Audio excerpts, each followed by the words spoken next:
នៅមកហាងនេះត្រូវយាមមនុស្សពីរនាក់មួយជាឪពុកមួយជាកូនប្រុស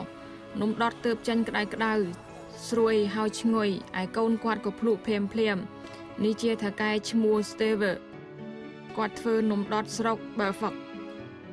ភរិយាខ្ញុំសួរខ្ញុំថាអ្នកចង់ធ្វើអ្វីអ្នកជាជនជាតិ Belfast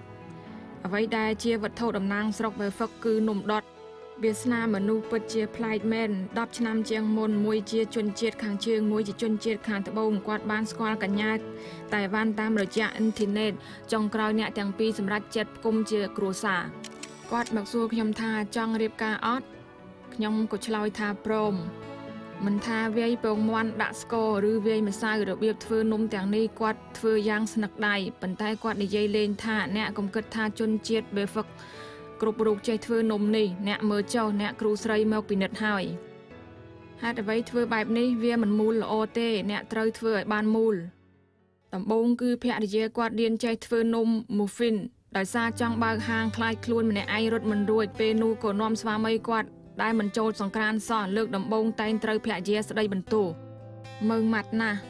ខ្ញុំតែងប្រាប់គាត់ថាធ្វើដោយលំអិតបន្តិចម្ដងតែគាត់ធ្វើយឺតហើយគ្មានរាងទៀតតែវត្ថុនេះយើងមិនអាចបង្ខំបានទេពួកគាត់សាកល្បងយ៉ាងច្រើនខែទើបយល់ថាវត្ថុសំខាន់គឺគ្រឿងនិងគ្រាប់ស្ករអង្កាំសំណាងល្អប្អូនស្រីគាត់ចូលចិត្តខាងនំដុតក៏ជួយស្វែងរកក្រុមហ៊ុនទំនិញនាំចូលចុងក្រោយទើបនំដុតនេះបង្ហាញខ្លួនចេញស្នេហាអាចធ្វើឲ្យបរិសុទ្ធជនជាតិបេសិកមានចិត្តក្លាហានតស៊ូដើម្បីធ្វើឲ្យភ្ញៀវក្រៅស្រុកចូលរួមរក្សាមនុស្សដែលគាត់ស្រឡាញ់លោកធ្វើនំដុតទាំងនេះបានបង្កប់នៅទឹកចិត្តពិតដូច្នេះហើយនំនេះមានរសជាតិឈ្ងុយផ្អែមព្រមទាំងមានក្លិនម្យ៉ាងគឺរសជាតិសុភមង្គល